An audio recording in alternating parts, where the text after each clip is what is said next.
Two quotes. The first from the Upanishads, quote, "Life in the world and life in the spirit are not incompatible," unquote. And from Søren Kierkegaard, the great Danish theologian, quote, "The majority of men live without being thoroughly conscious that they are spiritual beings," unquote. Heaven should not be thought of as a place you'll ultimately arrive at once you leave this earthly existence.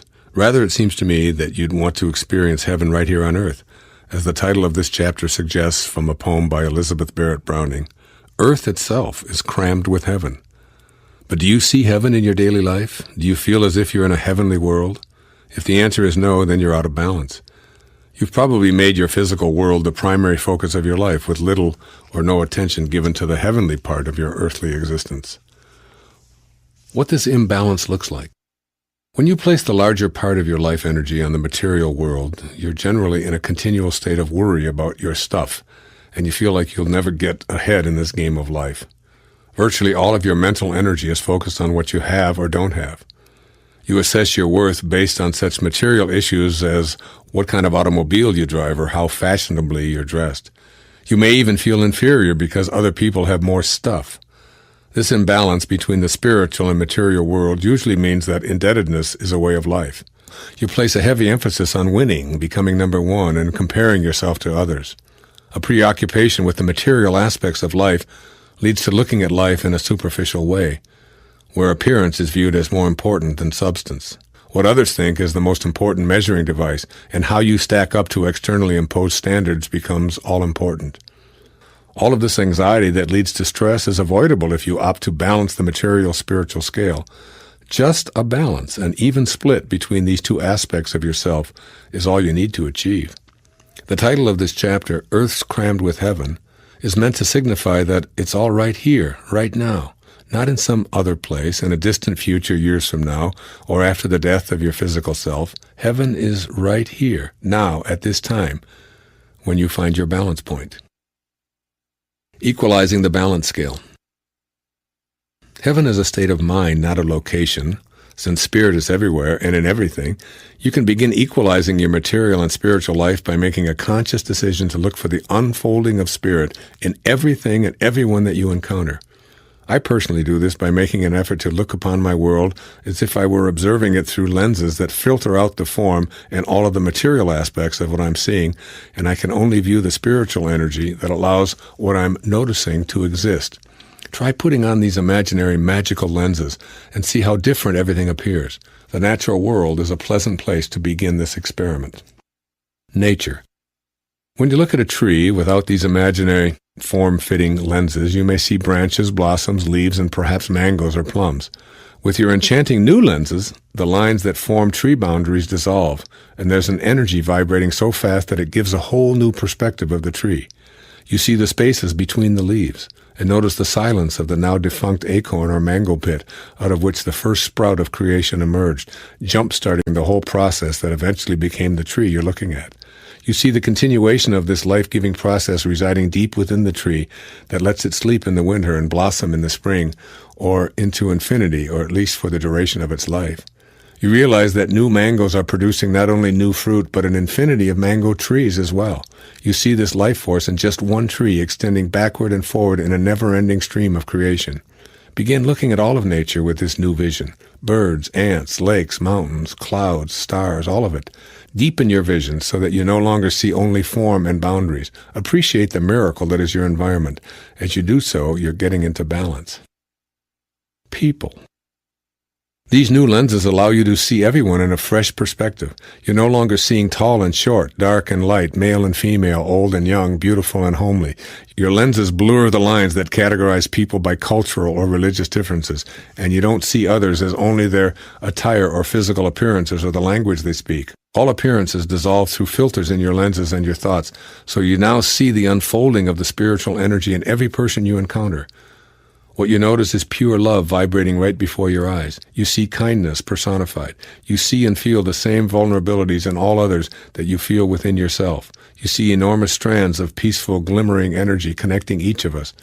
Your new outlook invites you to playfully imagine that 2 people created you, and 4 people created the 2 people who created you, and 8 people created the 4 people who created the 2 people who created you. As we go back a few more generations to the time of Abraham Lincoln, there are 16,000 people you're related to who had to come together to create you. We can imagine going back to the time of Socrates and puzzle over the apparent math we come up with. Trillions of people were needed to create one of us, but trillions of people haven't even existed, so somehow, in some mathematically puzzling way, we're all related to each other. These are the kinds of fascinating connections that you can begin to observe with your imaginary lenses, transforming your thoughts. You discover that there's no one to judge, no one to hate, and no one to harm, because you see clearly that we're related. In fact, we're all one. From here, you can extend your perspective to include all of life. Events.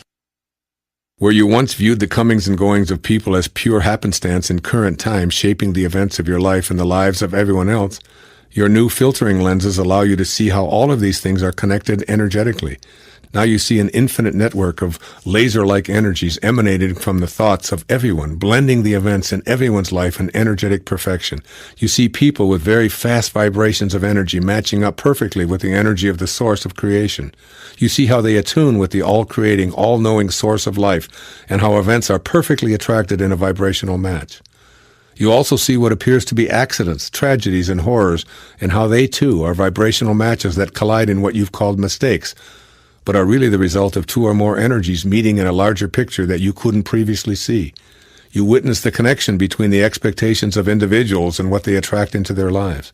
With these amazing lenses, you note that all events and all accidental encounters are really incredibly compatible vibrational matches rather than randomly occurring situations. With this awareness, you're attaining a level of balance between spirit and form. Do you know your past? Do you know where it is? It's only where you think. Do you know that every relationship you have, close your eyes, just close your eyes. Just close them. Okay, where's your husband? Where's your wife?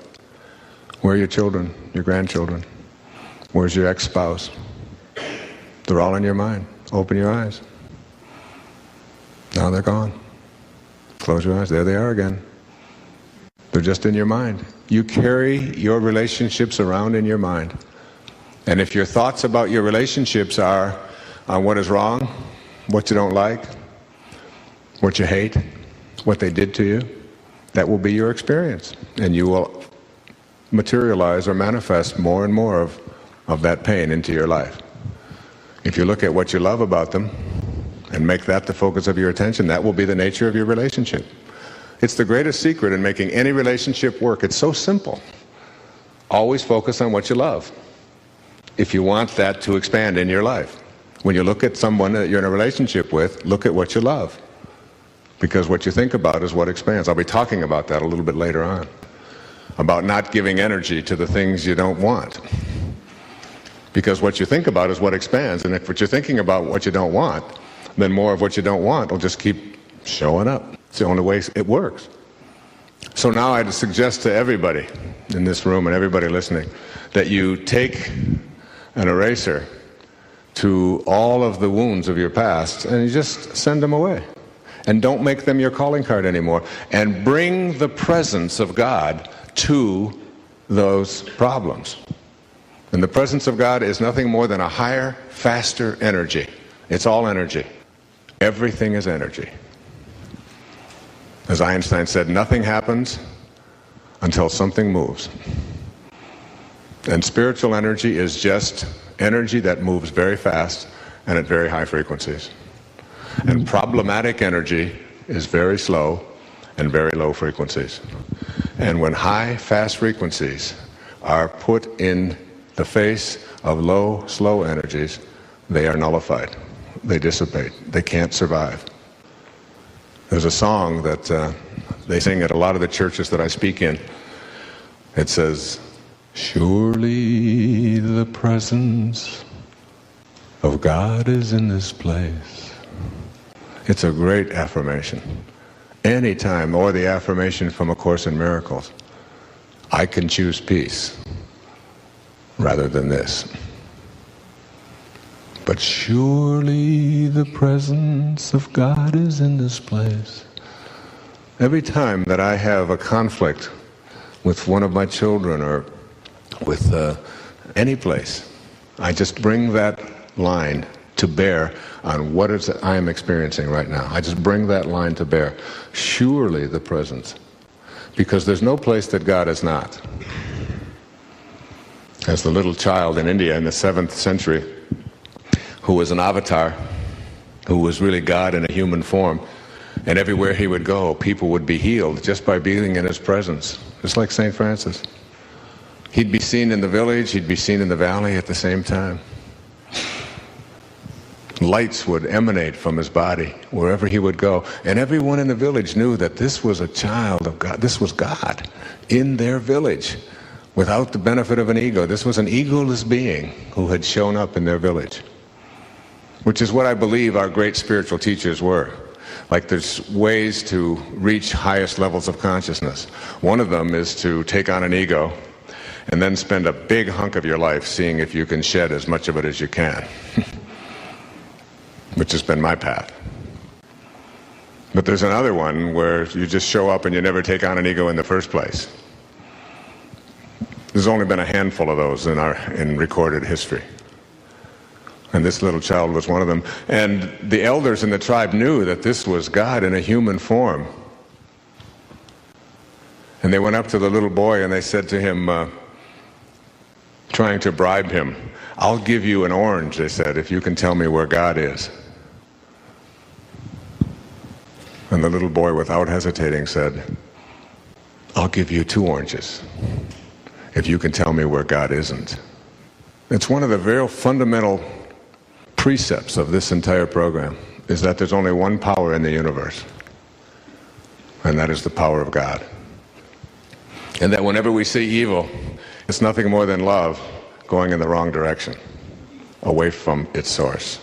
And all we have to do is figure out a way to get it to turn around and start returning to its source. Because there's only one power in the universe.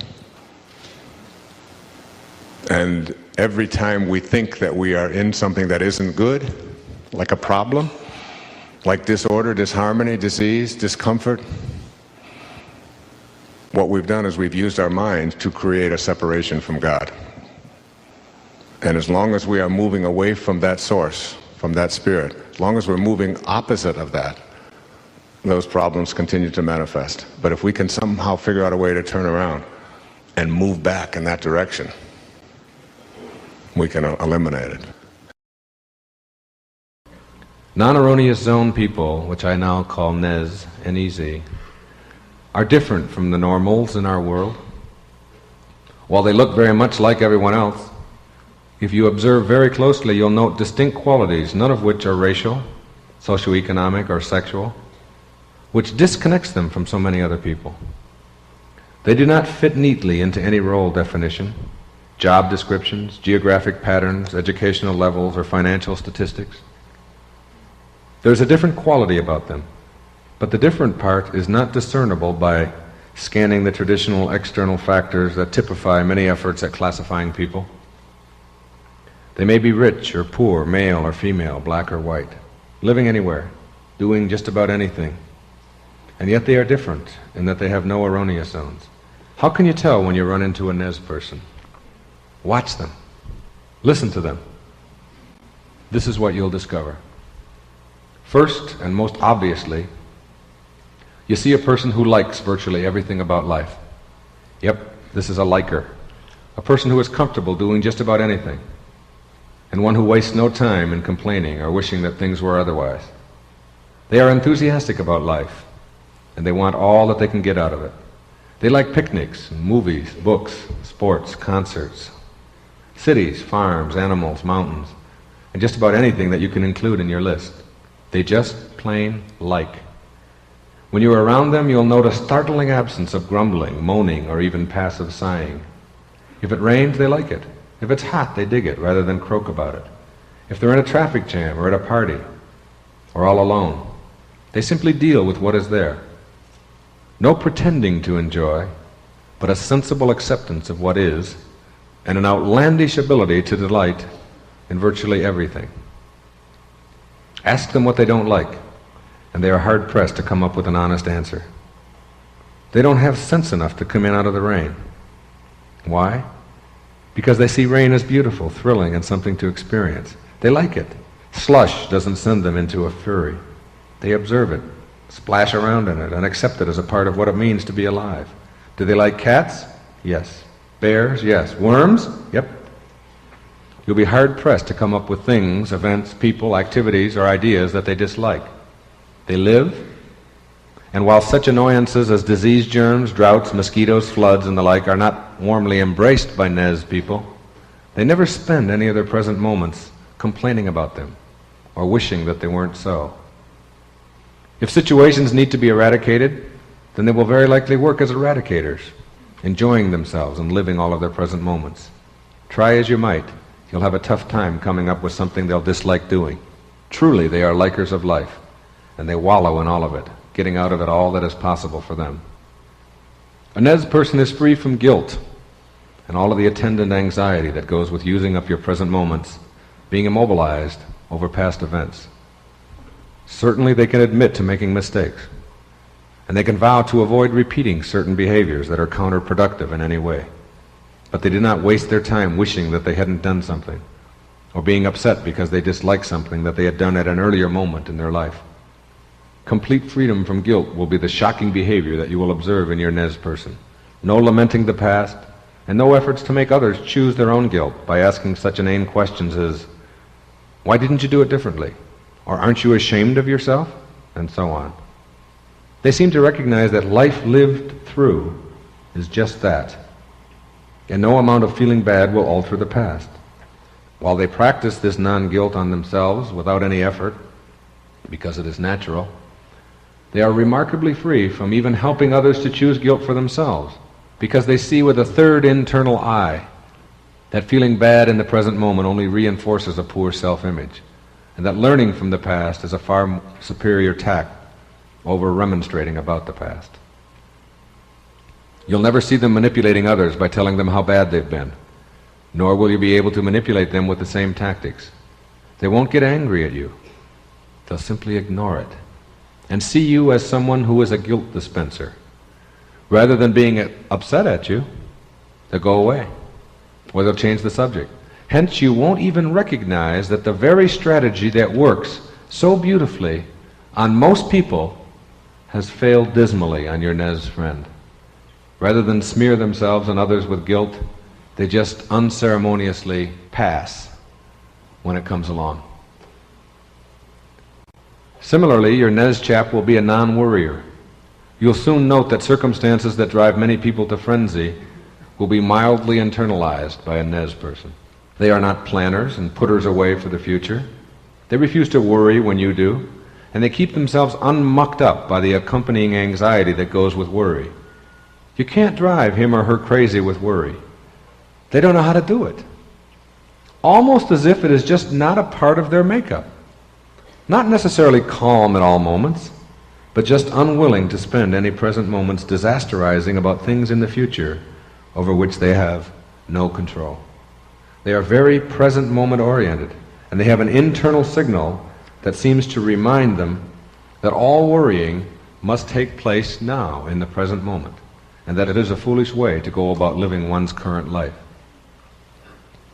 With no present moments ever available for awfulizing, they just never seem to get around to the business of worry that so occupies most lives. Your Nez person is able to live now rather than in the past or the future. They are unthreatened by the unknown, and they seek out experiences that are new, untried, and unfamiliar to them. They love ambiguous things rather than being upset by them. They love the now in virtually all settings, being aware that this is all that they have.